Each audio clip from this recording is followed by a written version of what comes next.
yeah, so the play areas here in Wild Oasis. Right behind me, this is our Enchanted Falls water play splash pad area. You can see the waterfall in the back. We're going to be kind of removing that railing in the front so that you can interact and engage with that waterfall. It's got all the different fountains and geysers and jets. There are some interactive components of the splash pad that we are enhancing from the original one. And so that'll be a nice feature, and it's right in the middle. Above you is some of the climbing. So all of these rings, these are the structure that holds up the net crawl tunnel, and it actually connects the sky deck, which is over here, and the first tower all the way to the other side of that second climbing tower. So this is that 200-foot long net crawl tunnel, one of the largest of its kind. So we're bringing that back. That's going to be great. Climbing towers, and then the sky deck over here is a pretty cool element. It's definitely for the daredevils in the group.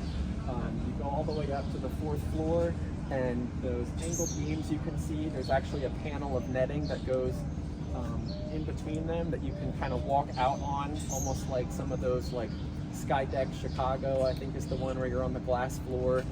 So it's sort of like a Busch Gardens version of that. It's pretty cool. And then this kind of the cluster of columns behind me. The original name for that one was the Climbing Garden, but this is what I was calling the vertical maze, and so that's going to have a lot of different types of climbing to span between the second and the third level. So there's kind of some neat ways to explore that volume of space as well. And then the Rainforest Quest, that's our interactive scavenger quest. And so the stations that are make up that scavenger quest are hidden all around the whole realm.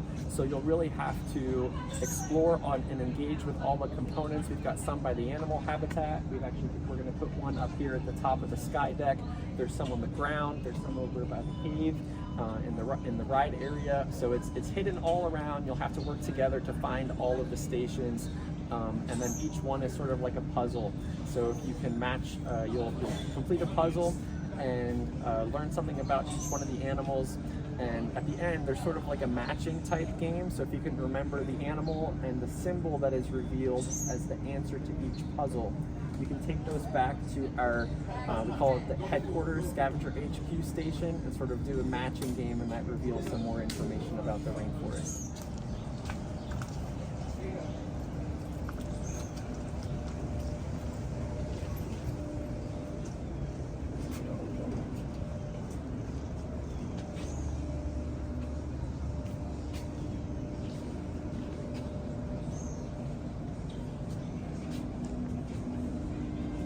Variety of new animals from South America type ecosystem.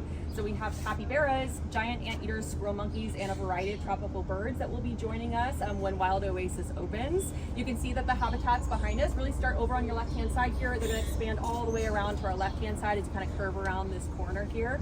Some of the things that we're really looking forward to, especially us being on the second level right now, as you can tell, you're going to get a bird's eye view, quite literally, of our bird friends, but also our squirrel monkeys as they traverse the habitats too. And then when you exit the second level, go back to ground floor, you'll have the opportunity to see the giant anteaters on the ground, and also our underwater viewing area for the capybaras, which I'm most looking forward to, if you ask me personally.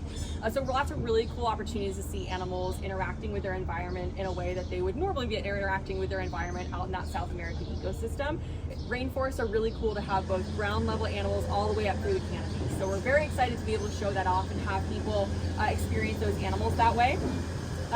Some of the other things that we're looking forward to, like we said earlier, is just like how that whole ecosystem really plays with each other. So you could come one day, you could see giant anteaters maybe on this side of the habitat, maybe next time you'll see them on the other side, capybaras interacting with them, tropical birds interacting with the squirrel monkeys. So something new to see hopefully every time you come and you visit.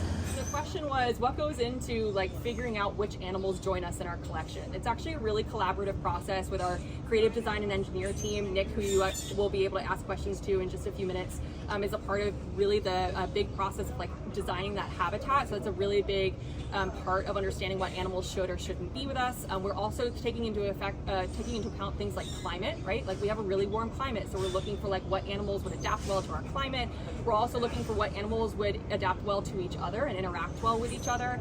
And of course, we want to make sure that we're having all these animals come to us in a really responsible way too, right? So we're working with species survival plans across the country and other zoos across the country as well. So the animals that you find here when we open up in spring, you'll find that they all came from other zoos or from the species survival plan as a whole. It's actually one of the things that I know that I'm personally hoping is a part of our conservation message as part of Treetops and Wild Oasis, is we really want to make sure that people are learning that there are animals that are going to be a part of this realm that unfortunately struggle with the pet trade. So the difference between having animals come to us responsibly from other zoological institutions as part of the Association of Zoos and Aquariums is something that we're very committed to. So making sure that those animals come from other zoological facilities, species survival plans. There's a lot of different collaborations that go on to make sure that we're opening a habitat that is appropriate for all of the animals and that they do well here.